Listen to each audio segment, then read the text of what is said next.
doctrina de la providencia ayuda al hombre, a la mujer del siglo XXI a entender las circunstancias presentes. Porque nada de lo que acontece en la vida pasa por casualidad. Nada de lo que sucede en su trabajo, en su casa, en su matrimonio, pasa por casualidad. Dios tiene gobierno, control y dominio de esas cosas. Y a través de este tema de la confesión de fe, el capítulo número 5, la providencia, nosotros encontramos cómo podemos interpretar el mundo en el que vivimos.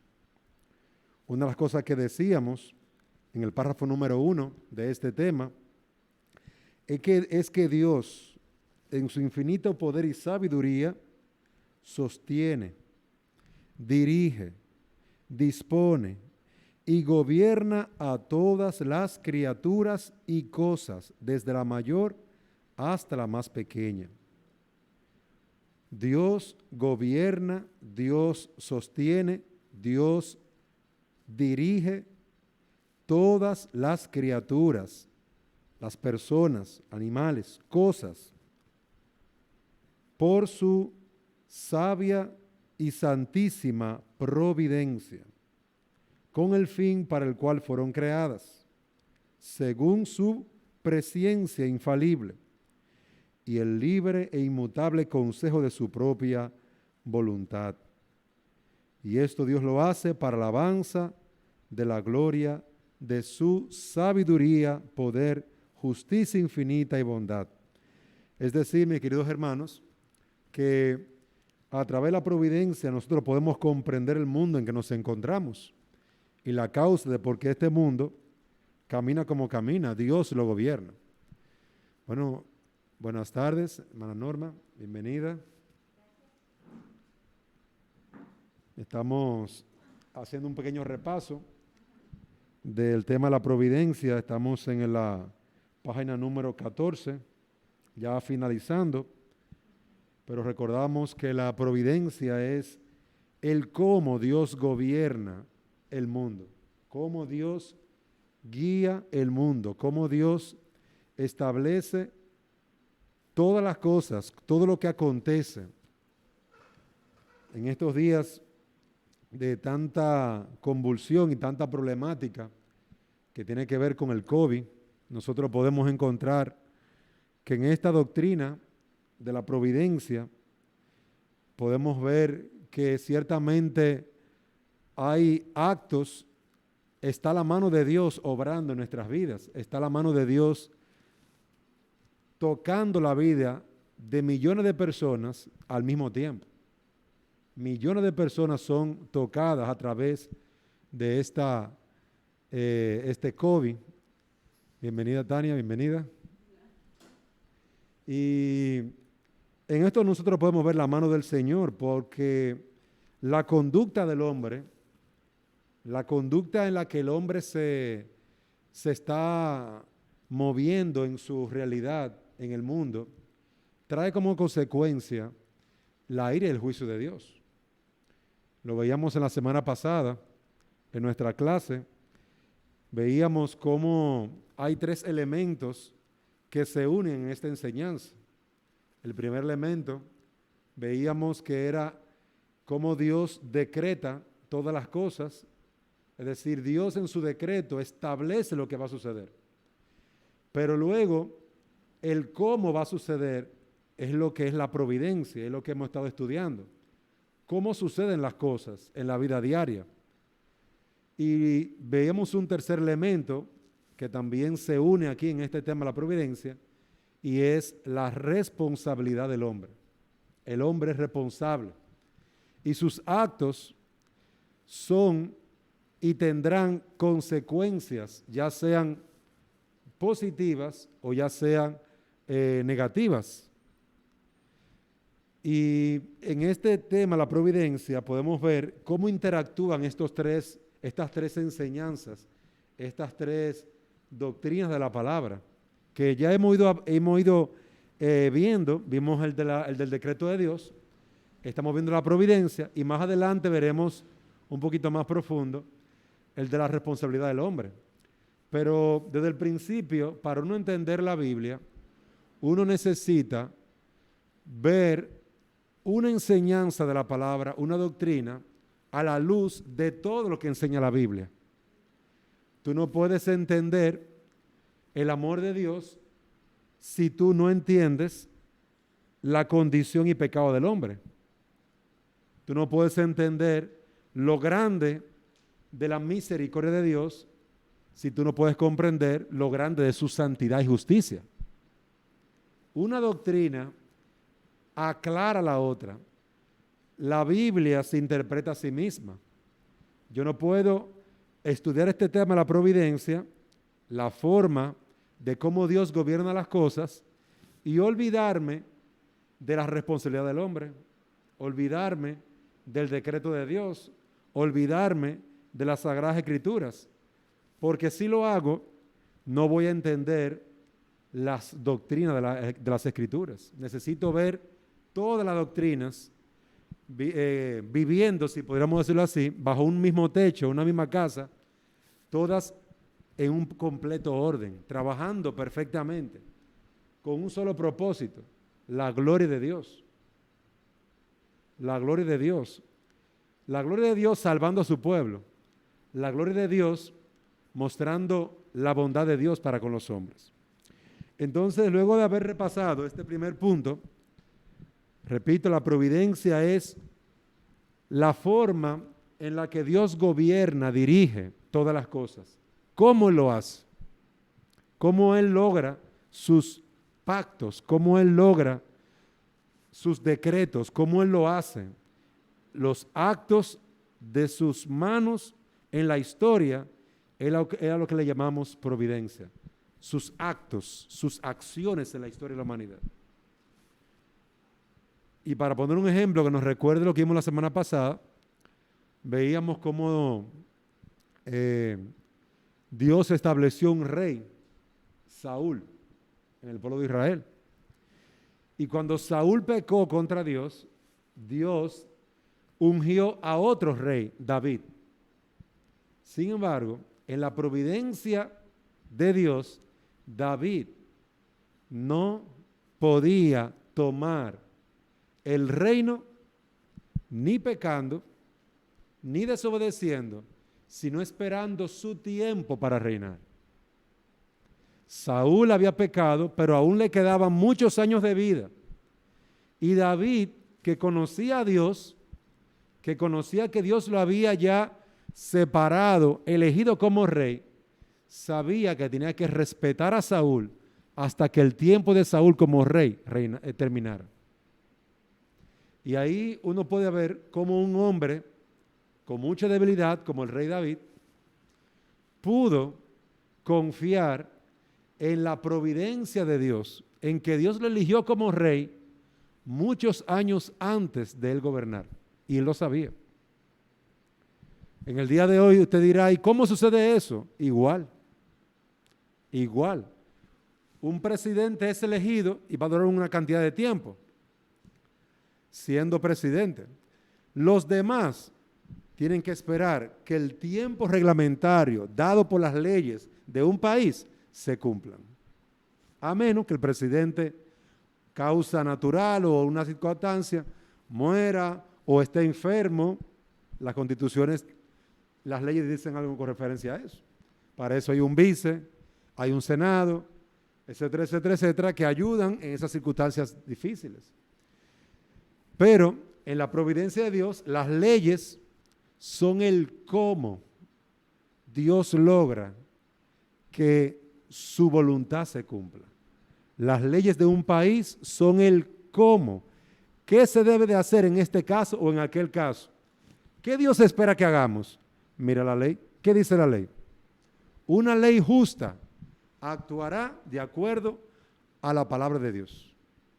Una ley justa debe ser obedecida por sus ciudadanos. Entonces, eso lo vimos la semana pasada. Vamos entonces a continuar con nuestro capítulo número 5. Ya estamos terminando. Vamos a pasar el párrafo número 4, perdón, el párrafo número 5. El Dios sapientísimo, recuerden que esa palabra significa es sabio, muy sabio, justísimo, muy justo, clementísimo, muy gran misericordia, en gran manera misericordioso.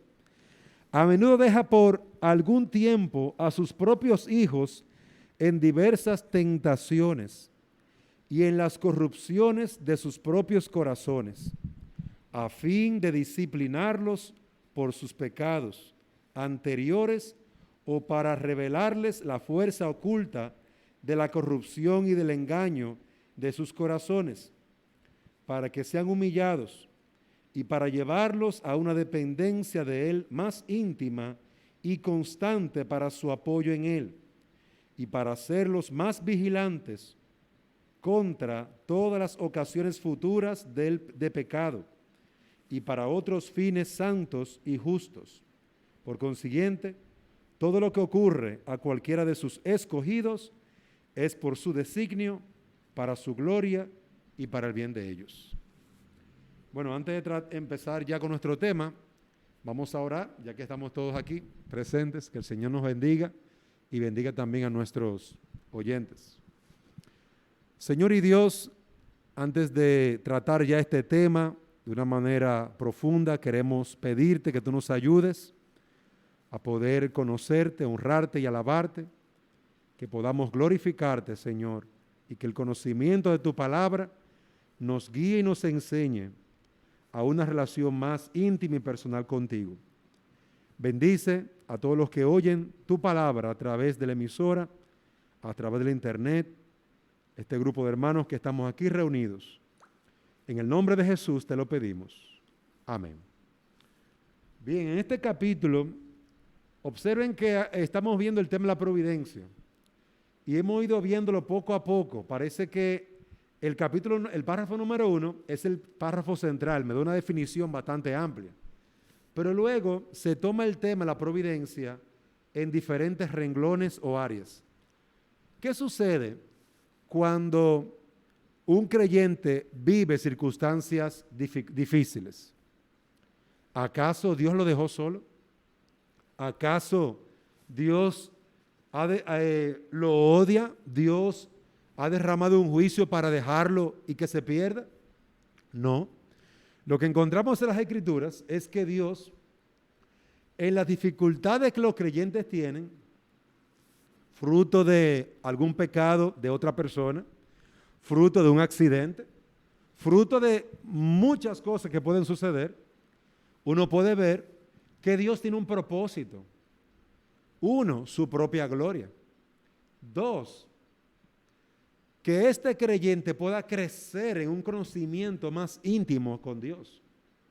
Y que este creyente pueda también madurar para que sea un hombre más apto, preparado para el servicio y la obra de Dios. Uno puede encontrar que la Biblia nos habla mucho de esto. Un caso muy sencillo de un hombre que no pecó, pero que Dios trajo mucha aflicción fue Job. Job no pecó cuando recibió la aflicción que le llegó a su propia casa. Sus hijos murieron, perdió todo su ganado, perdió toda su riqueza en un solo día, en horas de un solo día. Y la Biblia habla de Job como un hombre justo. Dios mismo da ese testimonio. Dios mismo habla de ese hombre como hombre temeroso de Dios.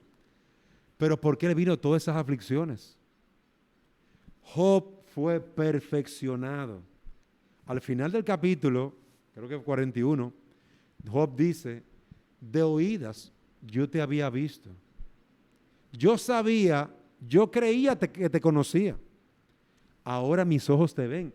Él adquirió un conocimiento mayor de la gloria, de la santidad, de la justicia, del amor de Dios. Y eso es algo maravilloso. ¿Ustedes tienen algún ejemplo en las Escrituras de alguien que haya sufrido sin pecar?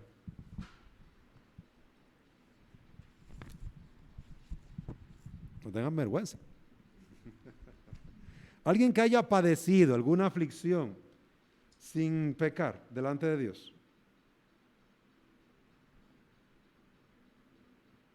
¿Qué le parece? Jesús.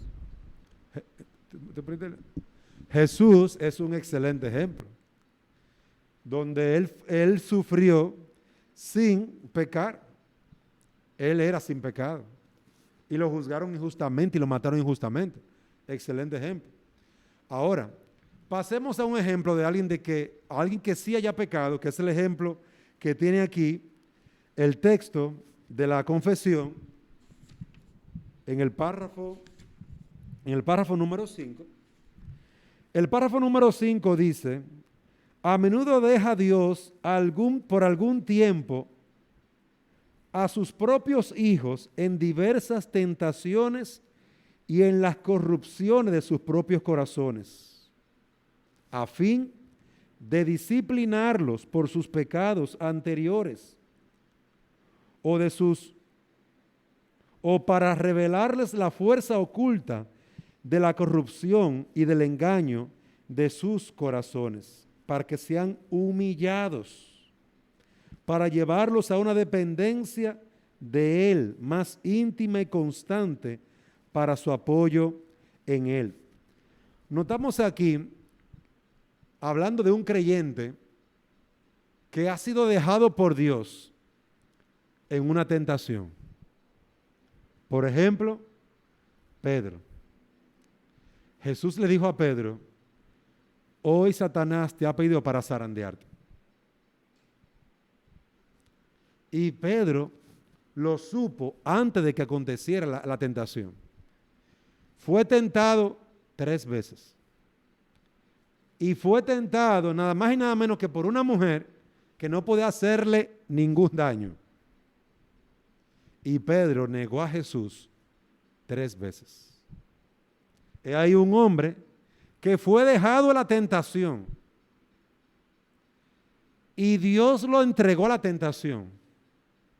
Jesús le dice: yo estoy orando por ti. Es decir, además de su propia lucha de orar por él, Jesús también ora por Pedro. Y Pedro entra a la tentación, y no sé si ustedes recordarán cuál fue la actitud de Pedro cuando Jesús le dijo que iba a ser tentado. ¿Alguien recuerda qué fue lo que él dijo? ¿Qué fue lo que él hizo? Se puso como diciendo, no, yo no te voy a dejar, incluso si Exactamente. que hasta pelearía por él. Yo voy a morir por ti si es necesario. Sí. Sorprendente el valor de Pedro. Y Jesús le dijo: Pedro, tú me vas a negar 3 veces antes de que pasara. Aquí nosotros notamos el orgullo de Pedro. Y definitivamente Dios trataría con ese orgullo, entregándolo a la tentación y humillándolo grandemente. Otra persona que yo recuerdo es José, el hermano menor de los hijos de Jacob. Ustedes saben que él fue vendido por sus hermanos y enviado a Egipto como esclavo. Pero ¿qué sucede? José también era un niño muy orgulloso y arrogante. Y él tenía sueños y lo que hacía era que él se engrandecía delante de sus hermanos con esos sueños. Dios envió a José como esclavo a Egipto y lo preparó para el trabajo más difícil. Y uno diría: ¿y cuál es ese trabajo? Ser el hombre más importante en la nación más poderosa. Oiga eso. Es decir, que Dios preparó a José como una masa de pan, cuando un panadero toma una masa de pan, y él lo prepara para que sea un gran líder, haciéndolo un esclavo, vendiéndolo como un esclavo, dejándolo preso, y al final lo libera y ya él está como una masa suave que Dios lo puede usar para su gloria y sobre todo para salvar a sus propios hermanos que le vendieron como esclavo. El mismo José da testimonio, Génesis 41 y 42. Ustedes no me enviaron a Egipto, Dios me envió. ¿Qué visión encontró José del trato de Dios para con él? Dios lo humilló. Dios lo envió como un esclavo. Y José reflexiona a sus propios hermanos que le vendieron, no fueron ustedes, no se entristezcan. Dios me envió delante de vosotros a Egipto para preservar mucha vida. Ahí entendió la providencia, la obra de Dios para salvar a naciones completas a través de un solo hombre, José. Entonces, observen cómo nos enseña la confesión y nos recuerda que esta doctrina de la providencia nos habla de que Dios a través de las aflicciones, de los problemas que trae nuestra vida, ¿qué hace? Él nos disciplina, Él nos instruye, Él nos prepara para poder servir a Dios de una manera todavía más excelente, para poder servir a Dios y a los demás. Pero ¿qué hace Dios primero? Nos humilla.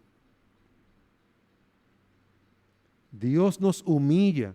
La providencia de Dios es una doctrina que debe de darnos paz en medio de la aflicción. Hay creyentes que han pecado contra Dios y Dios los humilla. ¿Ustedes recuerdan algún ejemplo, doña Norma? De algún creyente en la Biblia que pecó contra Dios y Dios lo humilló.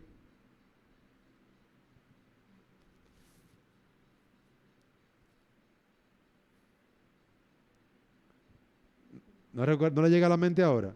Algún creyente, algún rey. ¿Tienes alguna, Tania? El rey David. El mismo rey David, que al principio fue muy piadoso, no le puso la mano a Saúl, pero luego mató a un hombre, a Urías, codició a su mujer, se acostó con ella, utilizó a los enemigos para que mataran a ese hombre, la espada de los enemigos de él. Y es sorprendente ver que este hombre fue humillado por Dios. David fue humillado por Dios. Y Dios usó a sus propios hijos para humillarlo. Entonces, en la providencia, David llegó a decir, cuando su hijo mayor lo estaba persiguiendo para matarlo, Absalón, David iba huyendo, saliendo de Jerusalén, y había un hombre, si mal no recuerdo, Mefiboset, que iba gritándole y voceándole todo tipo de palabras. Tú eres un perverso, tú eres un maligno, esto te pasó por lo malo que tú eres. Y ese hombre le dijo de todo al rey David. Y uno de los hijos de Sarbia, uno de los generales ahí, de los jefes de David, le dijo, ¿tú quieres que yo le corte la cabeza a ese hombre? Y David le dijo, ¿qué yo tengo con ustedes, hijos de Sarbia? Mi propio hijo me está persiguiendo para matarme. Este hombre está maldiciéndome. Déjalo. Dios le dijo que me maldijera. Oiga eso. Dios le dijo que me maldijera. Déjalo que maldiga. Tal vez Dios quiera, por su maldición, traerme bien, ver mi aflicción y mi actitud ante esa aflicción y hacerme bien. Es sorprendente ver que David veía la mano de Dios a través de las maldiciones de un hombre que le maltrataba. Ahí podemos ver cómo un hijo de Dios que pecó, David, el rey, está siendo humillado por su pecado. Y la actitud de David es la actitud que nosotros necesitamos en esos tiempos de providencias tristes. Una actitud humilde, una actitud que se someta a la voluntad de Dios. ¿Qué tú crees, Tania, que hubiera traído David si él se revela luego de haber pecado y luego de recibir ese juicio que Dios trae? David vuelve y se revela contra el juicio de Dios. ¿Qué tú crees que hubiera pasado?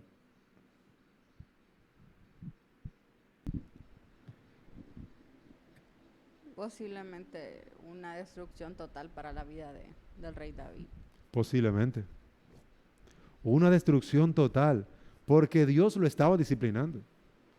Entonces, cuando un creyente no ve a Dios detrás de su providencia, de su tristeza, de su amargura, de sus luchas, no está mirando bien.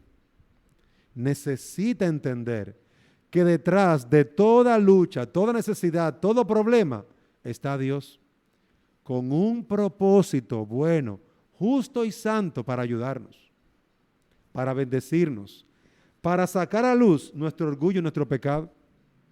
Entonces, eso es lo que nos enseña la providencia. Y aunque hemos tratado algunos pasajes, vamos a buscar dos textos que podamos leerlo. Vamos a buscar Lucas 24. Tania, por favor, si tú puedes buscar ese pasaje. Lucas 22, versículo 34. Y yo voy a leer Romanos 8:28.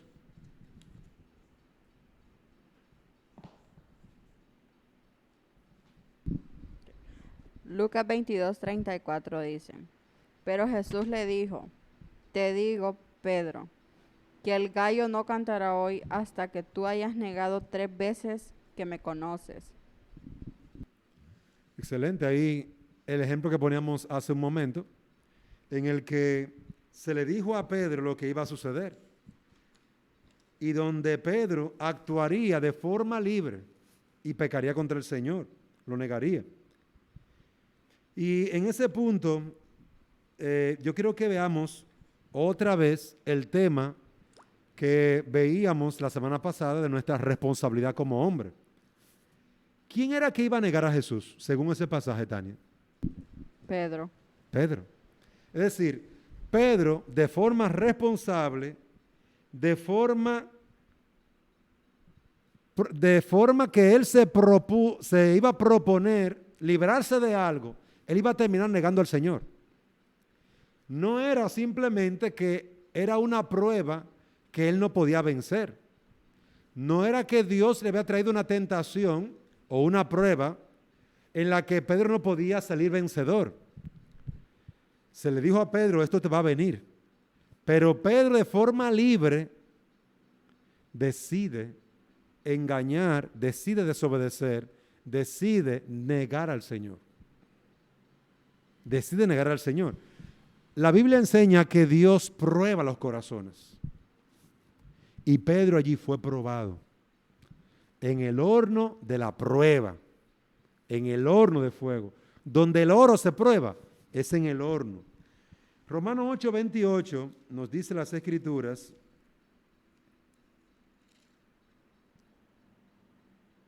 Y sabemos que para los que aman a Dios, todas las cosas cooperan para bien. Esto es, para los que son llamados conforme a su propósito.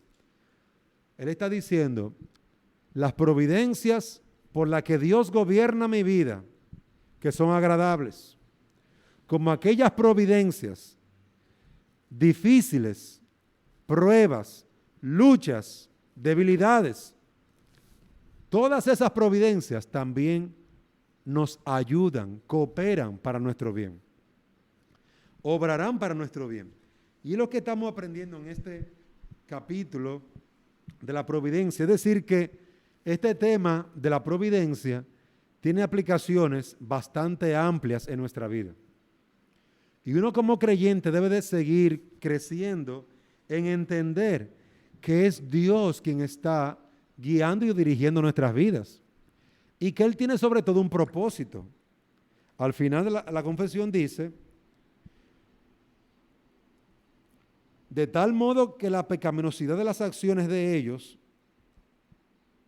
a ver, se me pasó la parte, me salté el párrafo, aquí está. Para otros fines santos y justos, por consiguiente, todo lo que ocurre a cualquiera de sus escogidos es por su designio, para su gloria y para el bien de ellos. Es decir, todo lo que nos ocurre en nuestra vida es por la voluntad de Dios. Todo lo que nos ocurre en nuestra vida, bueno o malo, es por la voluntad de Dios. Y es para gloria de Dios. Y es para nuestro bien.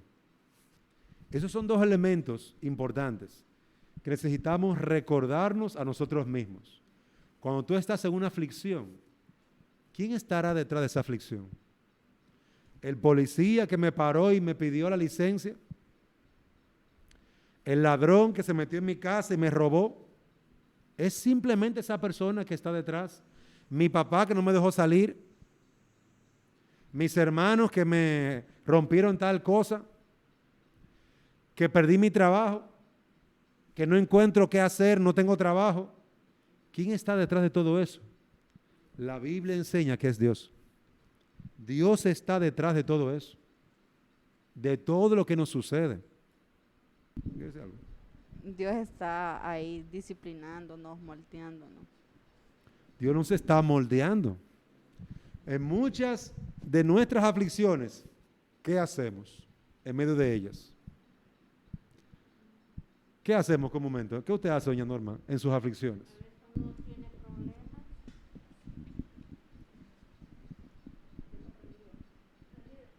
A veces cuando uno tiene problemas se decae y que se pone en una posición que no haya salida, solo pensando en el problema, pero si después reacciona, uno tiene que decir, Señor, tú me tienes que ayudar y tengo que seguir adelante, ¿verdad? Porque si no, puede entrar en una depresión. Precisamente. Sí. La depresión es el fruto de sacar a Dios del problema. La depresión es algo real, porque es por una situación real. Tú perdiste el trabajo. Hay personas que caen en depresión por eso. Se está preguntando, ¿cómo voy a pagar? ¿Cómo voy a alimentar? Es una realidad. La depresión es por causas reales. Ahora, la depresión tiene un elemento y es fruto de que yo estoy sacando a Dios de la ecuación, de la problemática. Cuando me quedo ahí dándole vuelta al problema y llorar y dándole mente a lo mal que me fue, a perdí el trabajo. Sí, pero hay algo que está sucediendo con una causa. Hay un porqué. Hay un porqué. Hay una necesidad de tener fe, lo que usted decía. Cuando yo digo, me voy a poner la mano del Señor y voy a comenzar a hacer lo que debo de hacer, a cumplir con mi deber, yo comienzo entonces a salir de esa situación.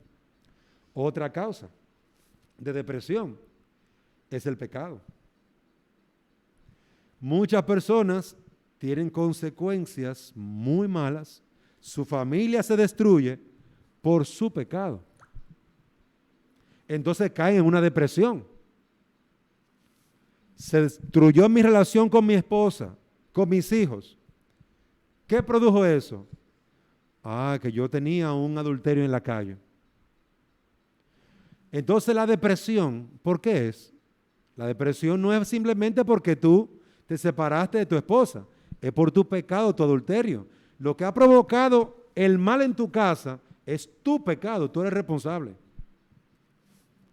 Entonces, la Biblia nos habla claramente de que esa disciplina que nos vino a nosotros por nuestro pecado, en el caso que yo mencioné ahora, del adulterio, es consecuencia de mi maldad. En el caso que usted mencionaba, una persona que pierde el trabajo y cae en esa nebulosa, en esa tristeza, confiando en el Señor puede seguir adelante, teniendo fe. Pero en el caso que yo menciono, estoy hablando de alguien que tiene que enfrentar dos cosas. Su pecado, por un lado, y por otro lado, las consecuencias de su pecado. Es decir, los casos no son todos iguales. Dios trae providencias difíciles, tristes, tribulaciones difíciles. Una persona con COVID, que está trabajando y se enferma.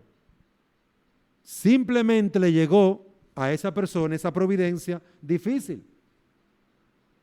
Es decir, esa persona no lo estuvo buscando. Si fue responsable, si usaba su mascarilla, mantiene su distanciamiento, ella no lo buscó, le llegó. Pero, ¿qué tiene que hacer esa persona? Entender que en esa situación Dios está. Dios le trajo esa providencia. ¿Y qué debe de hacer? Confiar en el Señor. Cumplir con su deber, ir al médico, tomarse su medicina, pero no puede sacar a Dios de su mundo. ¿Qué es lo que está pasando con jóvenes, estudiantes universitarios, estudiantes de las escuelas, padres, ancianos? No tienen a Dios en su corazón. Y entonces, solos, pandemia que no los deja salir a la calle, poco trabajo, circunstancias difíciles, la familia no se puede reunir como antes. ¿En qué cae? En depresión, en tristeza. Entonces tú tienes que entender, cada uno de nosotros tiene que entender que si sacas a Dios no te queda absolutamente nada. Un mundo de teorías, un mundo donde la verdad no es absoluta, es relativa, dependiendo del lente que tú te pongas. Pero el mundo no es así. El mundo tiene causas y efectos. Y la causa de todo es Dios. Eso es lo que estamos diciendo aquí. La causa de todo es Dios. Ahora, también nosotros tenemos una responsabilidad. Porque la responsabilidad del hombre también tiene que ver muchas veces con esas causas y esos efectos en nuestra vida. No sé si tienen alguna pregunta. No sé si alguna de las hermanas que están viendo por internet tienen alguna pregunta. Si desean me la pueden mandar por WhatsApp y aquí la leemos. Podemos leer la pregunta y la contestamos. Vamos a pasar al párrafo número 6. Párrafo número 6.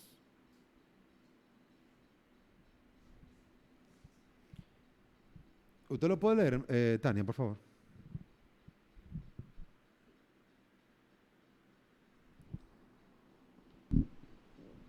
Dice, en cuanto a aquellos hombres malvados e impíos a quienes Dios,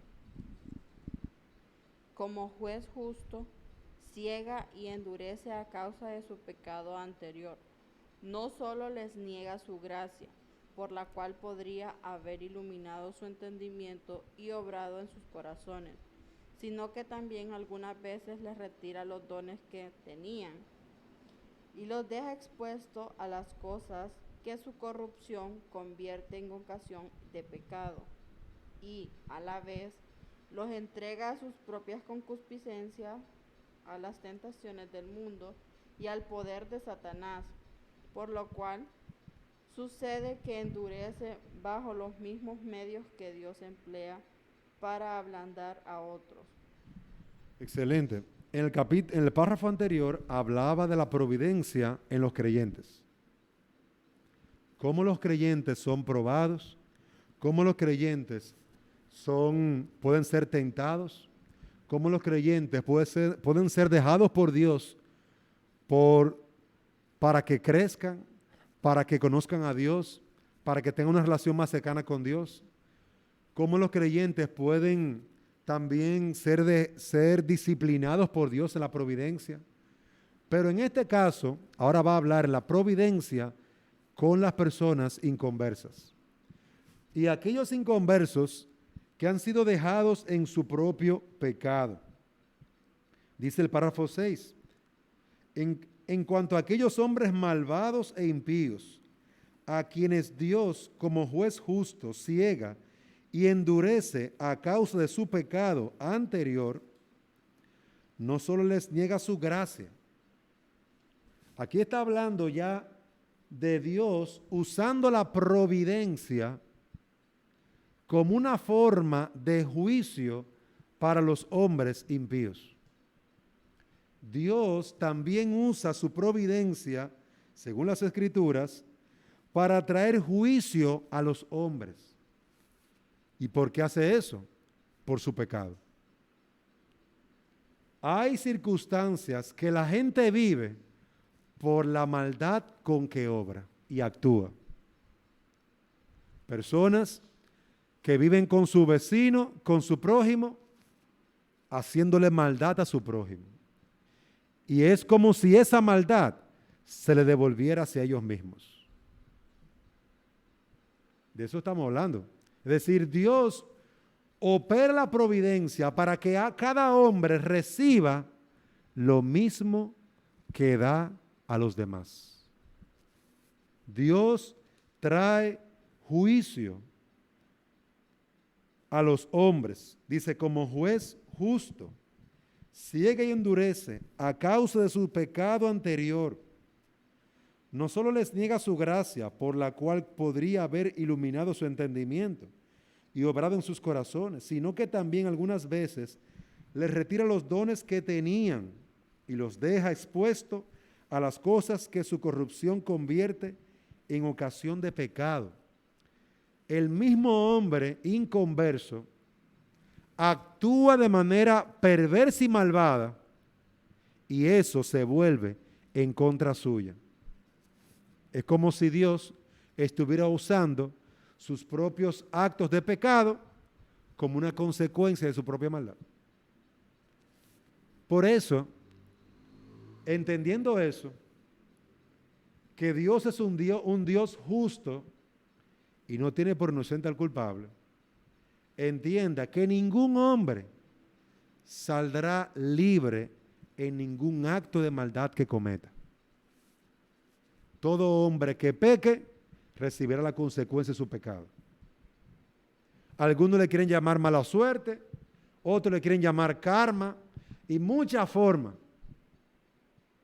Pero eso es simplemente Dios pagando a cada hombre según sus actos, según sus obras. Por eso Dios llama al creyente, Romanos capítulo 12, que si el hombre impío peca contra ti, no le pagues mal por mal, sino vence con el bien al mal. Y dice Romanos 12, deja la causa al que juzga justamente. Está diciendo, hazle bien tú, que el juez aquí soy yo. Y yo le voy a pagar como él se merece. Y eso es duro. Y es precisamente esas palabras que el hombre impío teme, el juicio de Dios. El impío sabe que por cada acto de maldad viene una consecuencia. Viene una consecuencia. Y esta viene a la larga o a la corta. Algunos piensan que han vivido su vida entera viviendo con muchísimas mujeres. Son unos machos. Y mueren, ¿cómo mueren comúnmente? Solos. Ellos dirán, ¿cómo fue? Si no se arrepienten, terminan muriendo solos. Pero miren la consecuencia directa de tener una vida de pecado. ¿Dónde terminan? Solo. Su pecado, ¿qué hizo? Alejó a todos sus hijos. Alejó a todas las mujeres que tuvo. ¿Por qué? Porque el pecado a la corta o a la larga no cobra factura. Alguien ha dicho, y muy sabiamente, que el pecado paga mal al que bien le sirve. El pecado paga mal a todo el que le sirve bien. Tú le sirves bien al pecado, tú entregas toda tu vida, toda tu salud, todos tus años de juventud a beber, a vivir impíamente por ahí, a destruir matrimonio, a destruir familia. Óyeme, a la corta o a la larga vendrá el juicio de Dios sobre tu cabeza. Eso es lo que estamos viendo aquí, en este párrafo del capítulo número 6. Y aún dones que son dados por Dios, como los hijos, es un regalo de Dios, lo pierden. Aún dones que son dados por Dios, como el trabajo, lo pierden. Aún dones que son dados por Dios, como la riqueza, los bienes terrenales, lo pierden.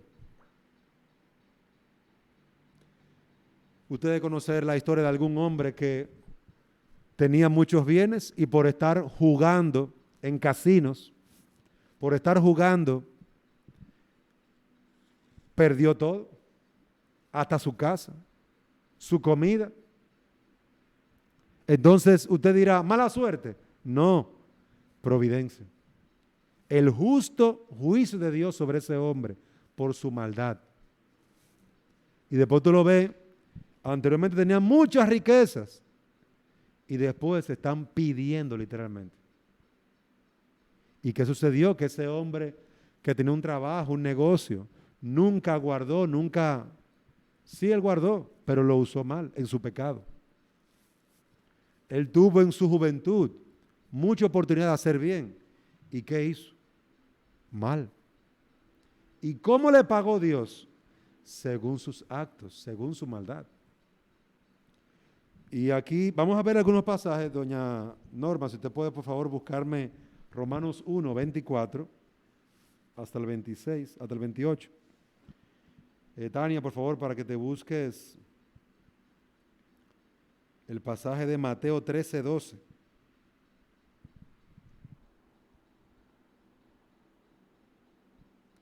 Y yo voy a terminar buscando, bueno, vamos a ver esos pasajes.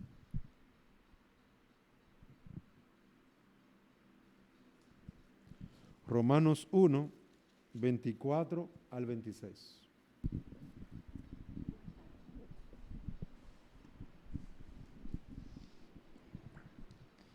Por lo cual también Dios los entregó a la inmundicia en las concupiscencias de sus corazones, de modo que deshonraron entre sí sus propios cuerpos, ya que cambiaron la verdad de Dios por la mentira, honrando y dando culto a las criaturas antes que al Creador, el cual es bendito por los siglos. Amén.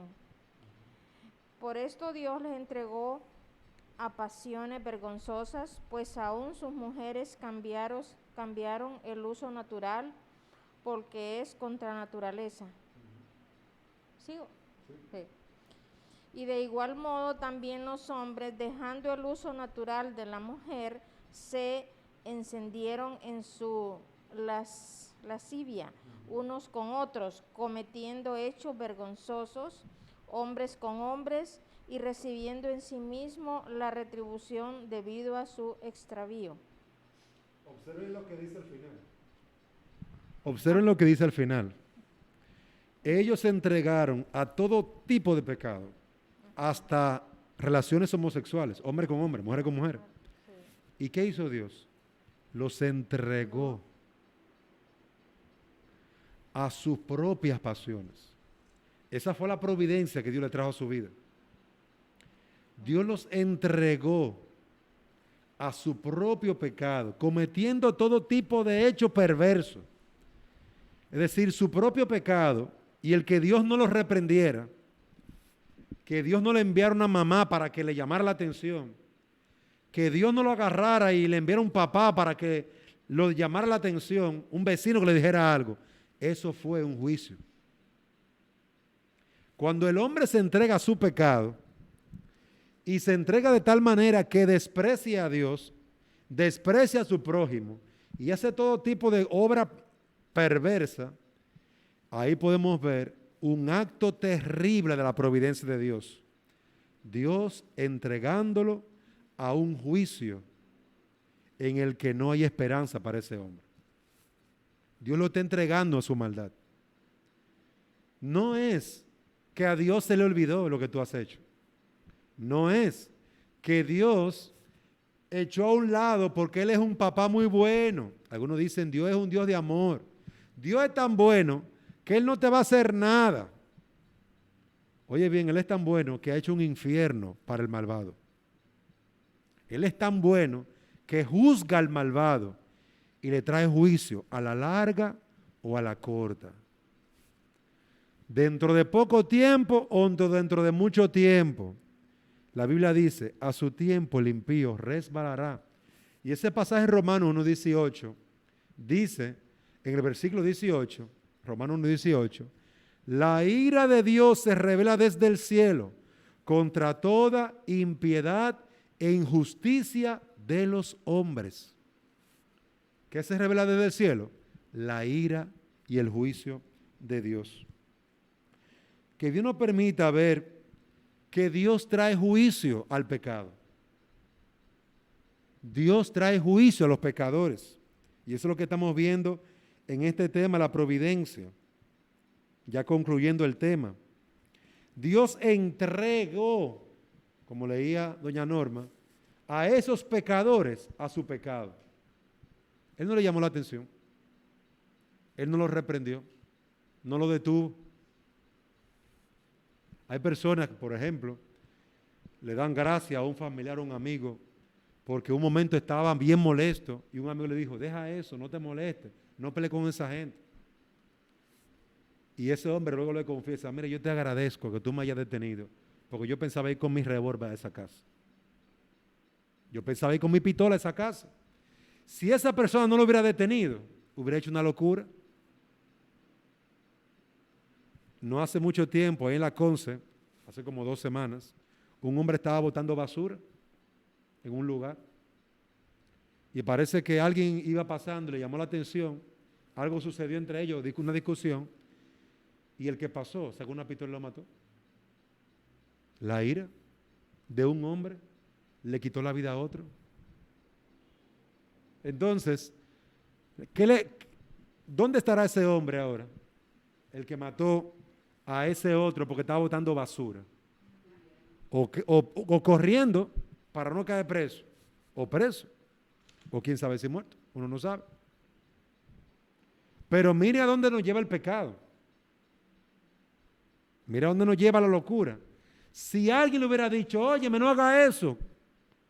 Tú vas a matar a una gente por un chin de basura. Olvídate de eso, muchacho. Tú sabes lo que pasa 5 o 10 años preso.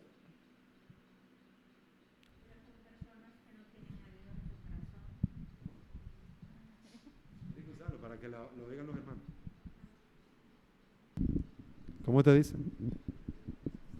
Esas personas que andan con ira por la calle o haciendo daño, no tienen a Dios en su corazón, no piensan, ellos solo piensan en hacer daño nada más. A veces la persona no está pensando en hacer daño. A veces la persona simplemente comete una locura. Es un arranque de ira. O un accidente. Hay personas que pueden tener un accidente. El caso que yo mencioné ahora no fue un accidente. Pero qué triste que ese hombre no hubiera sido detenido. Dios, en cierta manera, yo podría decir, que trajo esa providencia, esa familia, a 2 familias, para tener una enseñanza.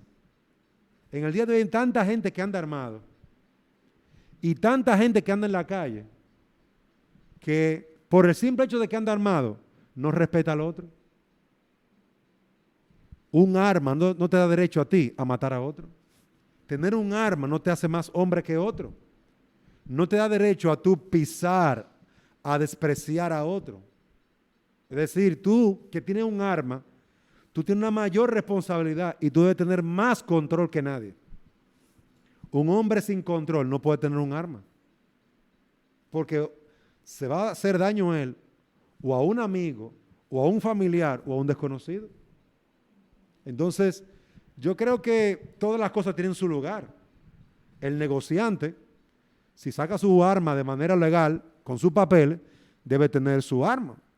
Porque si ha hecho las cosas de manera legal y el Estado hondureño le permite, le da el permiso, y eso es otra cosa. Ahora, esa persona tiene una gran responsabilidad en su mano. Porque hay historias muy tristes de niños que su papá ha dejado el arma en un lugar mal puesto y se han matado sin querer el niño jugando con el arma. Entonces, realmente la tristeza que trae a un hombre impío su maldad, en cierta manera yo creo que tiene 2 sentidos, 2 propósitos. Por un lado, que ese hombre vea su propia maldad.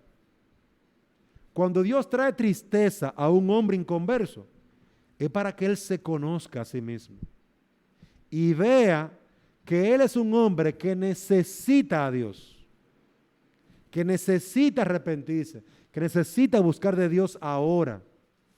Pero también en segundo lugar, yo creo que ahí Dios muestra que Él es Dios. Porque los hombres pensamos que somos iguales a Dios. Y cuando nos llegan situaciones difíciles, que se nos pone chiquito el corazón del miedo, del susto. Cuando vemos situaciones que no podemos controlar, que están fuera de nuestro control, ahí entendemos que hay uno más grande que nosotros. Yo creo que la providencia a un impío tiene esos dos propósitos. Que él conozca que hay un Dios poderoso y santo y justo, que puede tener misericordia de él si se arrepiente, que puede perdonarlo si se arrepiente de corazón, pero también para que él se conozca a sí mismo y entienda que en él no hay nada que pueda hallar, en él no hay nada que pueda hacerlo bueno delante de Dios. Necesitamos al Señor. Me parece que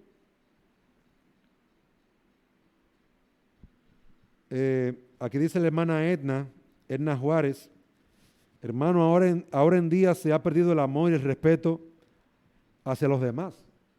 La hermana Edna se comunica a través de WhatsApp y eso tiene razón. Realmente ha llegado un punto del corazón nuestro, de los seres humanos, en que no hay amor por el prójimo, no hay respeto al prójimo. Hay tantos jóvenes que no respetan a los mayores, a los ancianos. Usted ve tantos ancianos que no respetan a sus esposas y esposas que no respetan a sus esposos. Es decir, estamos en una sociedad que va en deterioro, va empeorando cada vez. Las estadísticas están ahí. Vaya las estadísticas de muerte, feminicidio, para que usted vea cómo eso va en aumento cada día. No disminuye. ¿Y qué es lo que está pasando? ¿Qué es lo que está pasando? La maldad del corazón del hombre, lo que dice la hermana Edma. Pero no solamente feminicidio, también hay mujeres que mandan a matar a sus esposos. Personas que le pagan a un sicario, a alguien que mate a otra persona. ¿Y qué decir de esas personas que se prestan a ese negocio? Que ellos hacen eso. Reciben un pago. ¿Por qué? Por quitar la vida a otro. Entonces, ¿en qué sociedad estamos? Una sociedad sangrienta. Esta es una sociedad bastante sangrienta. Y usted puede ver, no solamente aquí en Honduras, México, eso es algo terrible. Colombia. Cada sociedad, cada país tiene sus áreas muy amplias de maldad, pero Dios está aún a través de esas cosas, hablándole a la sociedad. No pueden vivir lejos de Dios. La sociedad no es que no va a tener un presidente, no es que no va a tener orden, pero no puede vivir sin fe.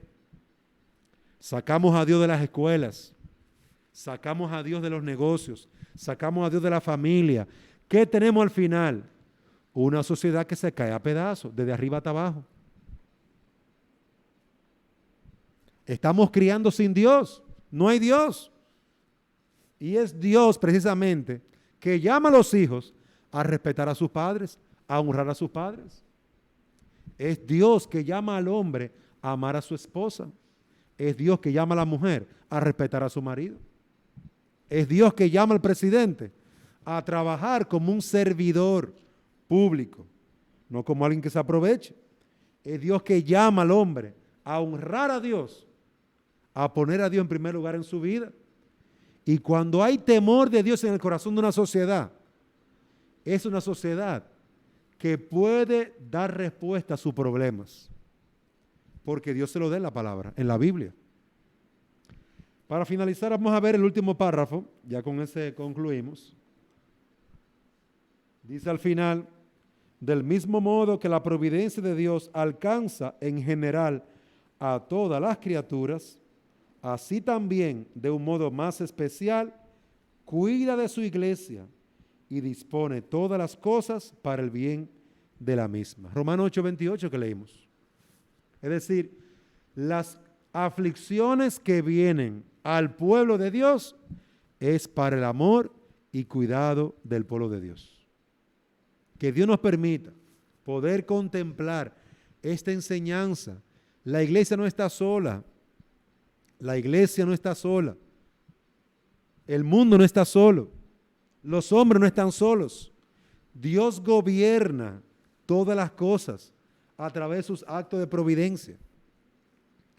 Ahora, todo esto lo hace para su gloria, para que Él sea alabado, reconocido y exaltado, y para que los hombres vuelvan a Él, se arrepientan de su pecado, confíen en Él, crean en Él. Que Dios bendiga a Honduras y le haga una nación que ame y que tema a Dios.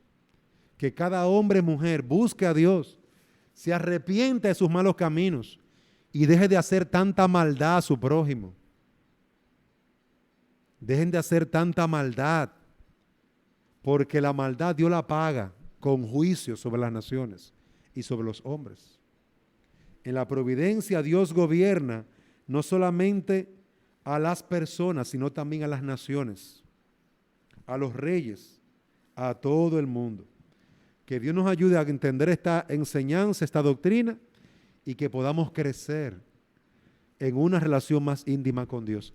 Tania, para finalizar, entendiendo que Dios gobierna todo por su voluntad, las cosas muy agradables que te pasan, cuando alguien te regala un bizcocho en tu cumpleaños, un regalo, como las cosas muy desagradables, una aflicción, enfermedad, tristeza.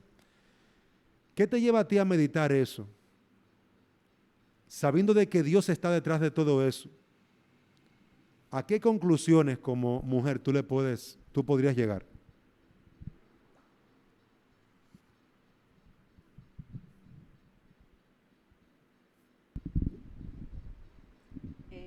Pues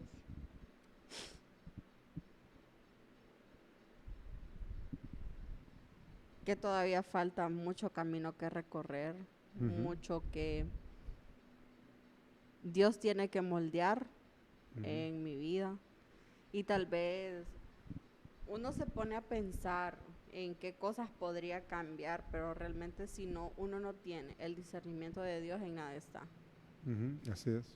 Entonces, al momento de que pasan las cosas, es como que una reflexión que tenemos que tener. Porque Dios me está pasando por eso. Exactamente. Y saber en qué estamos fallando realmente. Y si Dios está detrás de todo esto y Dios me está haciendo pasar por esto, algo tengo yo que aprender, Sí. algo yo tengo que cambiar. Dios me está haciendo una mejor persona.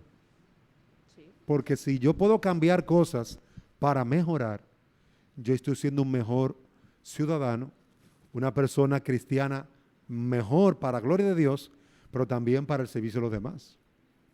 Yo creo que es una muy buena reflexión, gracias. Y doña Norma, ¿qué usted le diría a una familia que está pasando por aflicción, sabiendo de que Dios tiene control de esas aflicciones? ¿Qué usted le aconsejaría? ¿Cómo usted los animaría?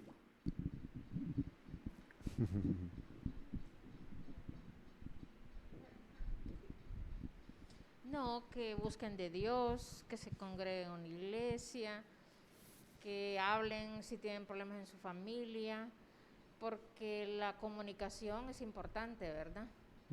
En la familia. Y eso, importante es uno buscar de Dios, buscar la forma de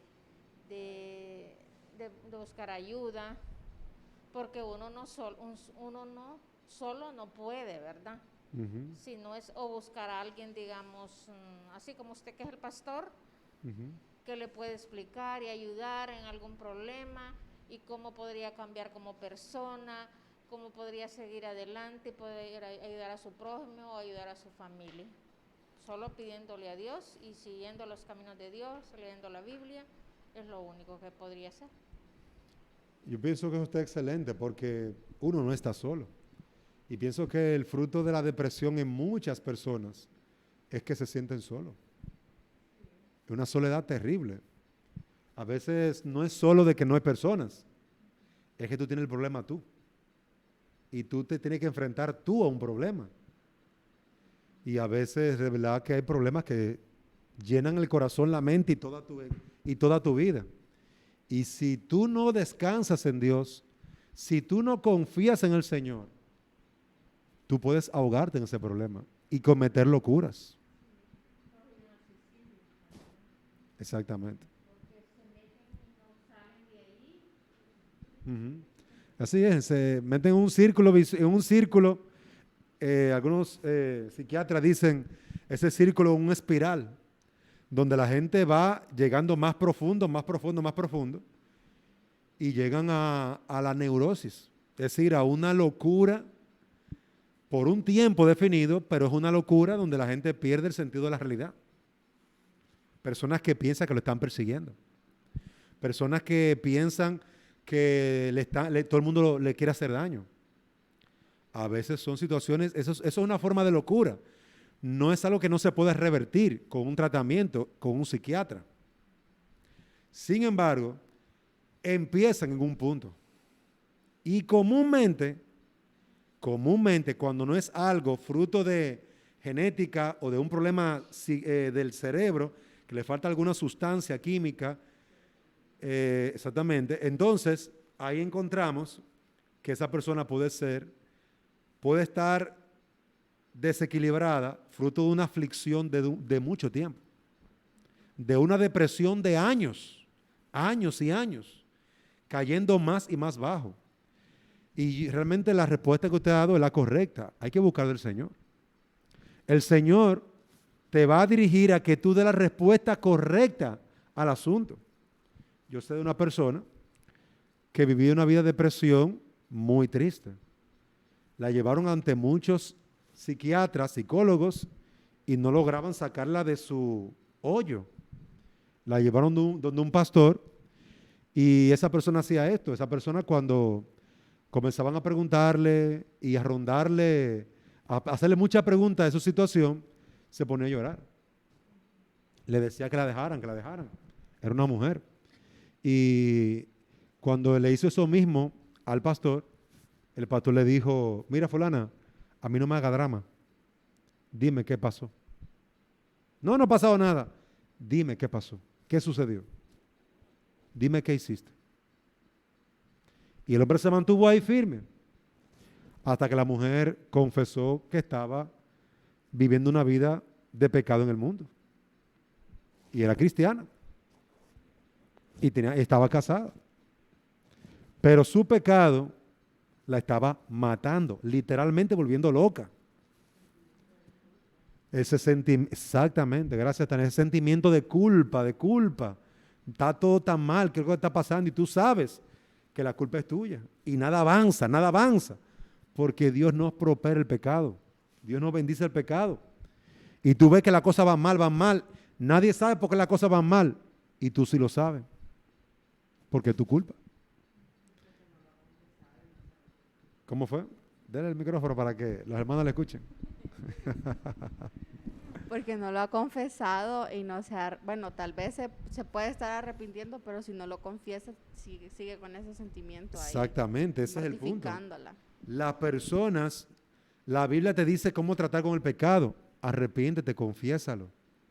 Y a partir de allí, tú empiezas a dar pasos para salir de ese ciclo profundo en que te estás metiendo tú mismo. Por eso Dios me llama a mí a arrepentirme del pecado. Llama a toda persona, arrepiéntete. Y luego retribuye el mal que hiciste. Es decir, no es que tú, vamos a poner un ejemplo, yo he pecado contra mi esposa. No es simplemente que yo le voy a pedir perdón a Dios. Le pedí perdón a Dios y me arrepentí. Sí, pero ahora vaya donde su mujer y confiesa su pecado. Ahí es duro, ¿eh? Pero precisamente esa es la medicina que Dios da. Porque tu pecado no es pequeño, tu maldad no es pequeña. Y debe ser tratado con toda la rigurosidad que requiere. Un hombre que mata a otro, con huir no resuelve el problema. Debe de arrepentirse de su pecado, pero también entregarse a la justicia y a la policía entregarse. Mire, yo maté a fulanito de tal. Y ahí va a estar duro, pero ese es el camino. Yo tengo una pregunta. Cuando la Biblia dice que debemos confesar nuestro pecado, digamos, a una autoridad religiosa, por ejemplo, al pastor, o es directamente a la persona contra la que uno ha pecado. Yo debo confesar mi pecado contra la persona contra la que he pecado. Si yo pequé contra doña Norma, yo tengo que ir a donde doña Norma, perdóname, pues yo pequé contra usted, mire, yo le hablé mal, yo le hice tal cosa, yo le robé. Y mire, yo estoy arrepentido, le quiero pedir perdón, pero también yo quiero pagar lo que le robé. Retribuir. Y si la persona solo ha pecado, digamos, en pensamientos, también se tiene que pedir perdón. Bueno, ya cuando tú has pecado solamente en pensamiento, por ejemplo, Jesucristo dice en la palabra que cuando un hombre mira a una mujer para codiciarla, ya pecó en su corazón. Pero él no ha cometido el acto. Ese hombre debe arrepentirse de su pecado y pedirle perdón a Dios.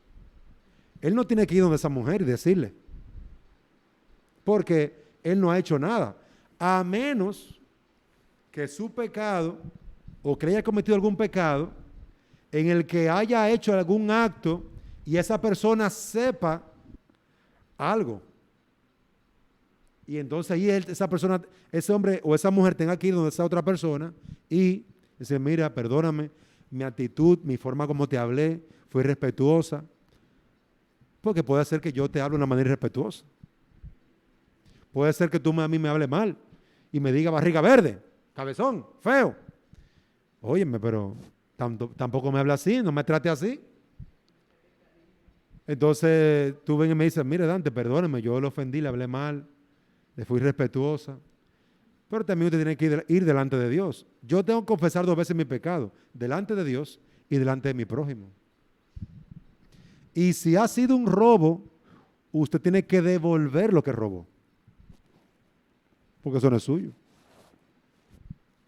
Entonces, realmente, para no caer en esa espiral, hay que entender que Dios está trayendo su providencia para que nos arrepintamos, para que confiemos en Él y para que tengamos esperanza en Él. Hay esperanza en Dios. Confiese su pecado y cree en Jesucristo. Retribuya lo que ha tomado. Pida perdón contra el que ha pecado. Busque ayuda. Realmente Dios tiene respuesta para nuestras necesidades. Y que Dios use este tema de la providencia para ayudarnos. Que Dios nos ayude y nos continúe bendiciendo. Vamos a finalizar aquí. Damos gracias a los hermanos que han estado conectados por internet, a los amigos que han estado a través de la emisora Radio Fraternidad. Gracias por estar con nosotros. El pastor Dante Paz se despide de ustedes, junto con los hermanos que están aquí presentes, dando unas buenas noches y esperando en el Señor que haya sido edificación la palabra del Señor. Que el Señor les bendiga. Vamos a orar para concluir. Señor y Dios y Padre, damos gracias por tu amor y tu palabra. Ayúdanos a poder entender tu palabra, a poder entender esta doctrina de la providencia y cada doctrina de tu palabra, por la cual tú nos enseñas, nos diriges y nos guías. Bendícenos, Señor, y fortalécenos, que todos nosotros podamos crecer en un conocimiento más pleno, más amplio y más cabal contigo. Te lo rogamos y suplicamos en el nombre de Cristo, nuestro Señor y Salvador. Amén. Bueno, nos despedimos y recordamos que mañana tendremos culto a las 9 de la mañana, escuela dominical, y el culto de adoración a las 10:30. Y el culto de la tarde a las 5 de la tarde. Así que los esperamos por aquí, en Iglesia Bíblica Pacto de Gracia. Estamos frente al parqueo del Hospital San Francisco, el parqueo nuevo. Un parqueíto que está fuera del hospital. Hospital San Francisco. Estamos por ahí frente al hospital. Los esperamos por aquí, Iglesia Bíblica Pacto de Gracia. Que el Señor les bendiga y damos gracias por su sintonía con nosotros. Que pasen buenas tardes.